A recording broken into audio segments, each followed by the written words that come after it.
The message that follows is not for the weak. Why 99% of people learn these life lessons too late. Nietzsche's warning. What if I told you that the pain you're avoiding today is exactly what's keeping you weak tomorrow? Friedrich Nietzsche, one of history's most provocative philosophers, identified 5 brutal truths that most people only discover when it's too late to change their lives. These aren't feel-good platitudes. They're harsh realities that will either crush you or forge you into something stronger. By the end of this video, you'll understand why suffering might be your greatest teacher, and why the comfortable life you're chasing could be your biggest mistake. Nietzsche didn't write philosophy to make you feel better about yourself. He wrote to shatter illusions and force you to confront the uncomfortable truths about human existence. Born in 1844, this German philosopher spent his life studying what separates the strong from the weak, the creators from the followers, and those who thrive from those who merely survive. His insights cut through the noise of modern self-help culture and exposed the raw mechanics of human psychology that most people spend decades trying to avoid. The 5 lessons we're about to explore aren't just philosophical concepts. They're psychological patterns that play out in every human life. Whether you're 20 or 60, these truths will either hit you now while you can still act on them, or they'll hit you later when the cost of ignorance becomes unbearable. Nietzsche believed that most people sleepwalk through life, avoiding the very experiences that could transform them into their strongest selves. Today we're going to wake up from that sleep and face what most people learn too late.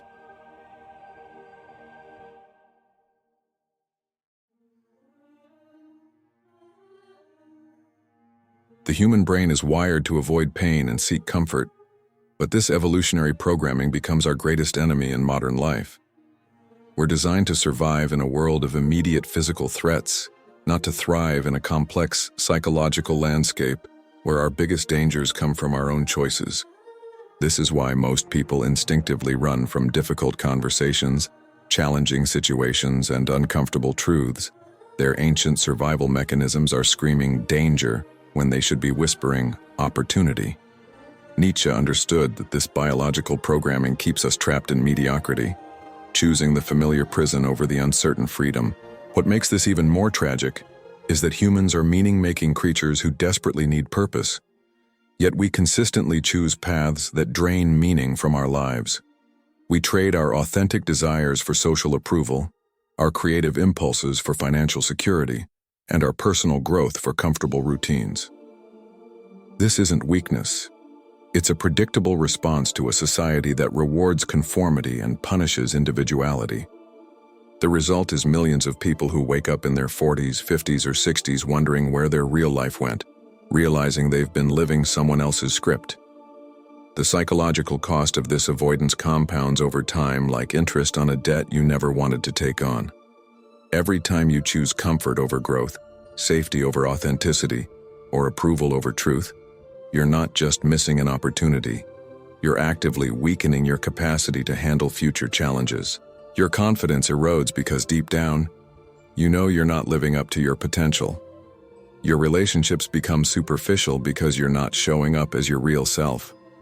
Your work becomes meaningless because you're not aligned with your deeper values. But here's what Nietzsche recognized that most people miss. This pain isn't a bug in the human system. It's a feature. The discomfort you feel when you're living inauthentically isn't your enemy. It's your internal guidance system, trying to redirect you toward a more meaningful existence. The anxiety that comes from avoiding challenges isn't random suffering. It's your psyche preparing you for the growth that only comes through struggle. Most people spend their entire lives medicating, distracting, or rationalizing away these signals instead of listening to what they're trying to teach them.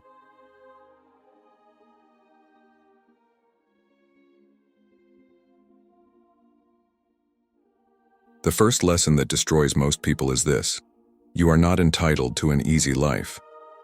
Nietzsche observed that modern society has created a dangerous illusion, that comfort, safety, and happiness are your birthright. This belief turns every obstacle into a personal attack, every setback into evidence that life is unfair, and every challenge into a reason to give up. People spend decades waiting for life to get easier, not realizing that the waiting itself is what's making them weaker. The harsh truth is that life owes you nothing, and the sooner you accept this, the sooner you can start building the strength to create what you actually want. The second devastating lesson is that your suffering has been completely wasted. Most people experience pain, setbacks, and failures, but they learn nothing from them because they're too busy trying to escape or forget. Nietzsche called this the difference between those who are broken by suffering and those who are forged by it. When you lose a job, end a relationship, or face a major disappointment, you have two choices. You can see it as random cruelty, or you can extract every lesson it has to offer. The people who learn this too late realize they've been through the same painful experiences multiple times without gaining any wisdom from them. The third lesson that haunts people in their later years is understanding that fear has been their master, not their protector. Fear whispers convincing lies. Don't start that business, you might fail. Don't have that difficult conversation, you might lose them. Don't pursue that dream, you're not talented enough.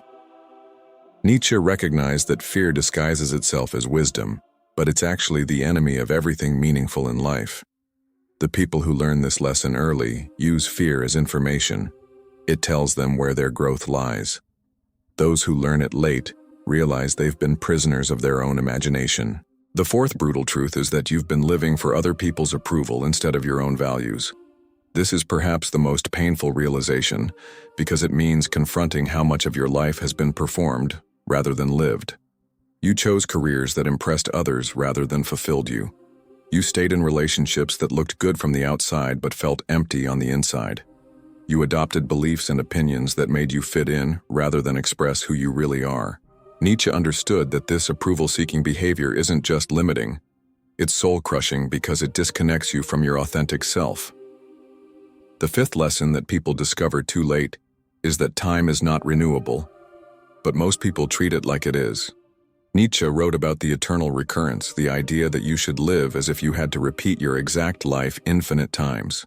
This thought experiment reveals how much time we waste on activities, relationships, and pursuits that add nothing meaningful to our existence. People spend years in jobs they hate, relationships that drain them, and routines that numb them, always thinking they'll make changes someday. But someday never comes, and suddenly they're looking back at decades of unlived life. What makes these lessons so devastating when learned late is that they reveal a pattern of self-betrayal that compounds over time. Each day you choose comfort over growth, approval over authenticity, and safety over meaning. You're not just missing opportunities. You're actively training yourself to be weaker. Your capacity for courage atrophies like an unused muscle. Your tolerance for discomfort decreases like someone who never exercises. Your ability to trust your own judgment withers because you've been outsourcing your decisions to others for so long. This is why Nietzsche emphasized that becoming who you truly are isn't just a nice idea, it's an urgent psychological necessity.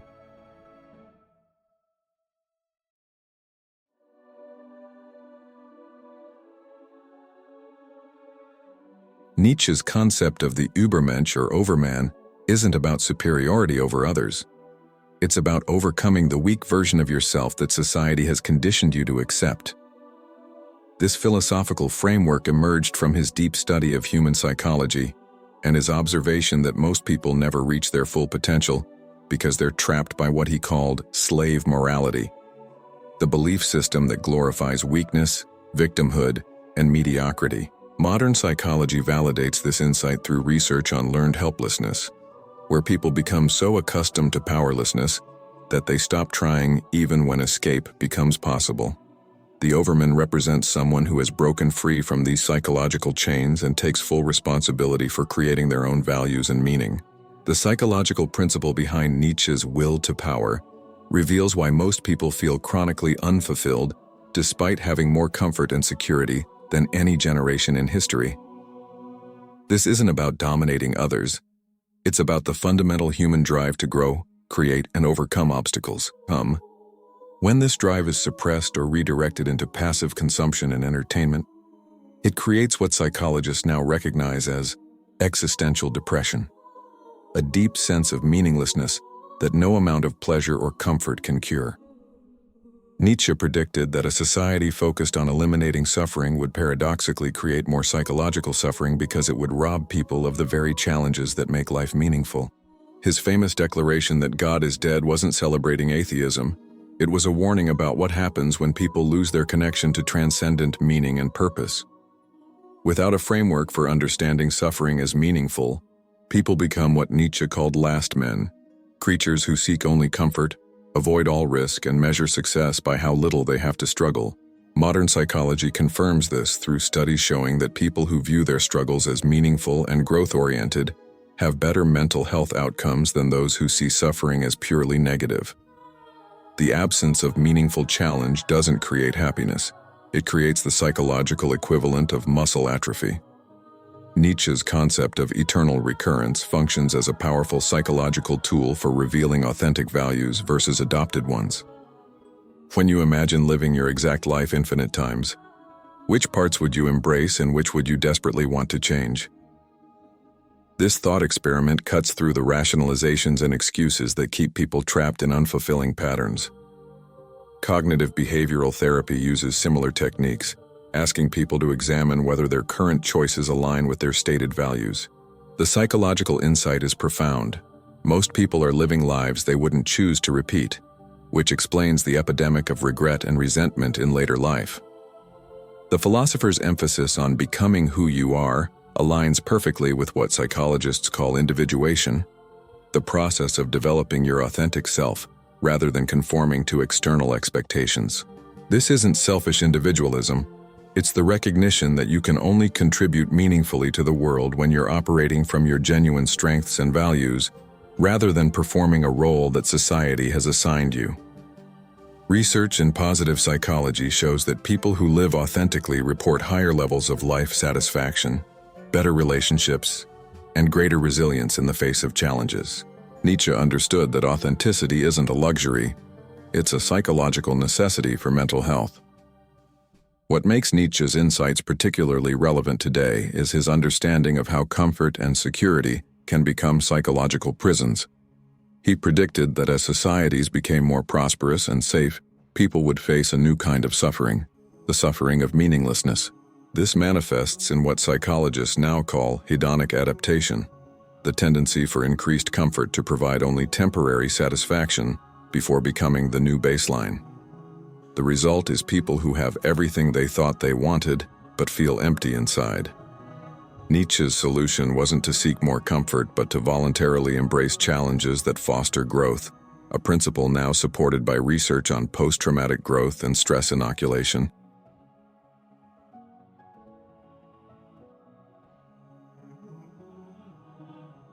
Here's what's truly disturbing.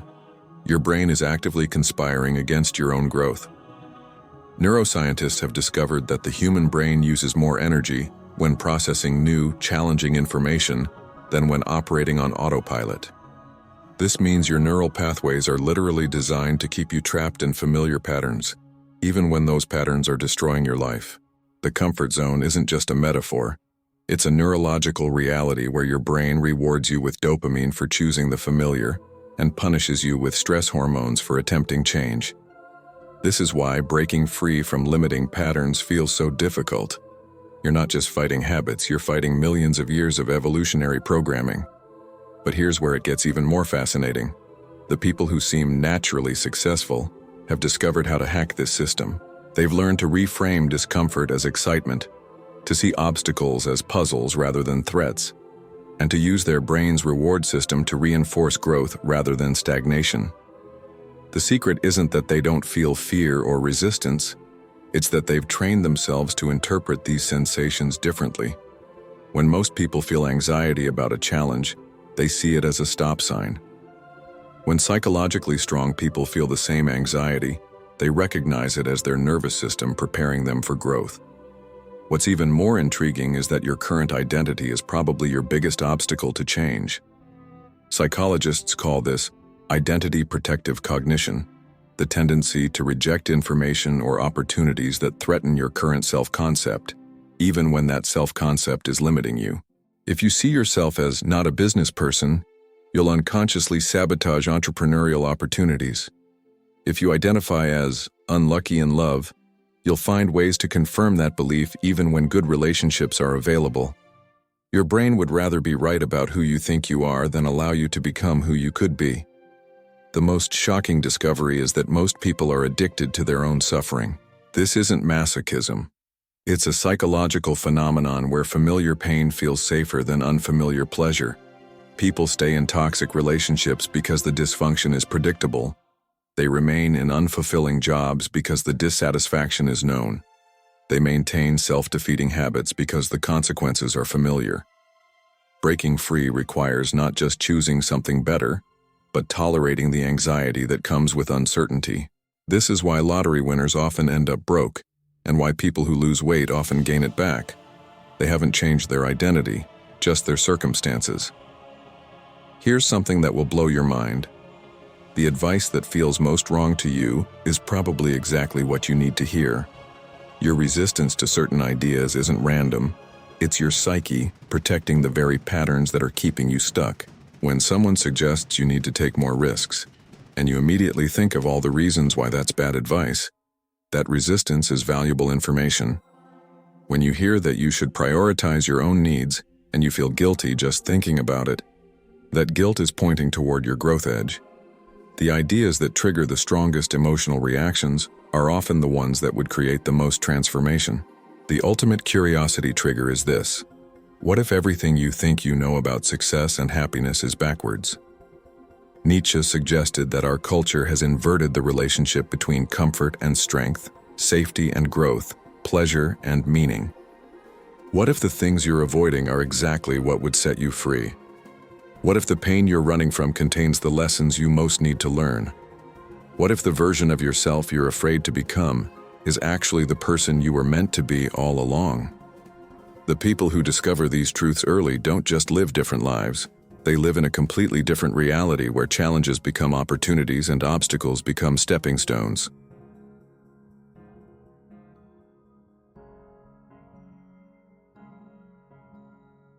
The psychological devastation of learning these truths too late isn't just regret. It's a complete shattering of the story you've told yourself about your life. Imagine reaching your 50s or 60s and suddenly realizing that every major decision was made from fear rather than wisdom, that you've been living someone else's values instead of your own, and that the safe choices you made actually led to the very suffering you were trying to avoid. This isn't just disappointment. It's what psychologists call existential crisis, a fundamental questioning of everything you believed about yourself and your choices.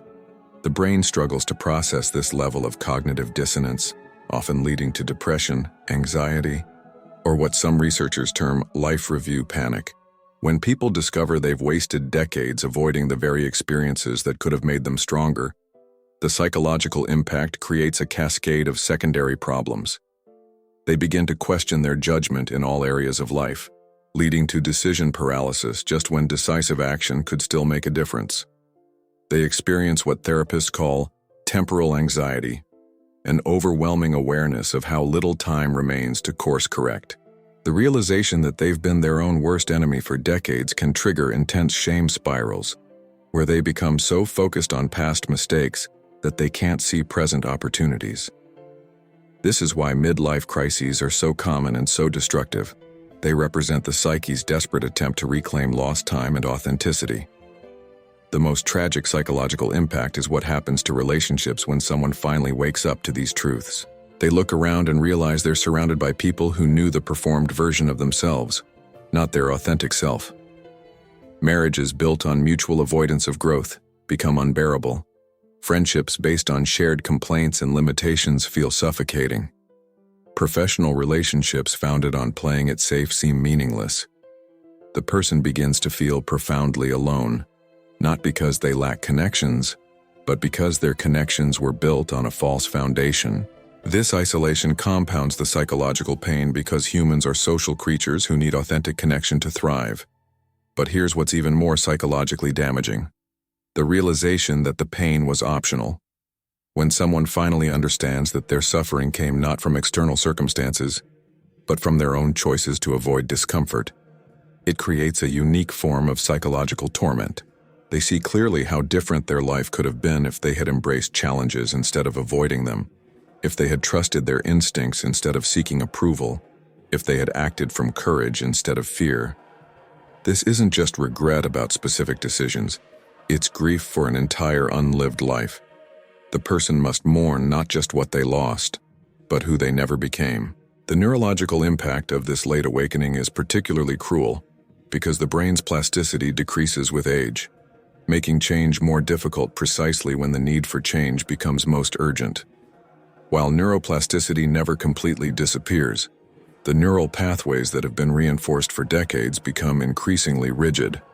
This means that someone who discovers these truths at 60 faces a much steeper climb than someone who learns them at 25. The psychological frustration of knowing what needs to change but struggling against decades of conditioning can create a sense of being trapped in their own mind. It's like being a prisoner who finally sees the key to their cell, but lacks the strength to turn it. However, there's a paradoxical psychological phenomenon that occurs when people confront these truths, even late in life: the relief of finally stopping the performance. Despite the pain of recognition, many people report a profound sense of liberation when they stop pretending to be someone they're not. The energy that was spent maintaining false personas becomes available for authentic expression. The anxiety that came from living out of alignment with their values begins to dissipate. Even if they can't reclaim lost decades, they can finally start living authentically in whatever time remains. This is why some of the most powerful transformations happen in people's later years. They finally have nothing left to lose by being themselves.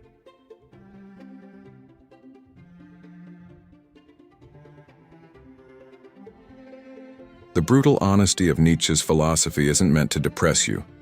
It's meant to wake you up before it's too late. Right now, in this moment, you have something that millions of people would give anything to have back. Time to change course. Every day you delay embracing these truths is another day you're choosing the comfortable lie over the difficult reality. The question isn't whether you'll eventually face these lessons. Life will force them on you eventually. The question is whether you'll learn them while you still have the power to act on them, or whether you'll learn them when all you can do is regret not learning them sooner. Nietzsche believed that most people are sleepwalking through life, and the alarm clock is getting louder every day. The dissatisfaction you feel, the sense that something is missing, the nagging feeling that you're capable of more, these aren't signs that something is wrong with you. They're signs that something is right with you. Your authentic self is trying to break through the layers of conditioning, fear, and false beliefs that have kept you playing small. The pain of staying the same is about to exceed the pain of change. And when that happens, you'll either transform or break. Here's what separates those who thrive from those who merely survive. They stop waiting for permission to live authentically. They don't wait for the perfect moment, the right circumstances, or other people's approval. They understand that courage isn't the absence of fear, it's action in the presence of fear.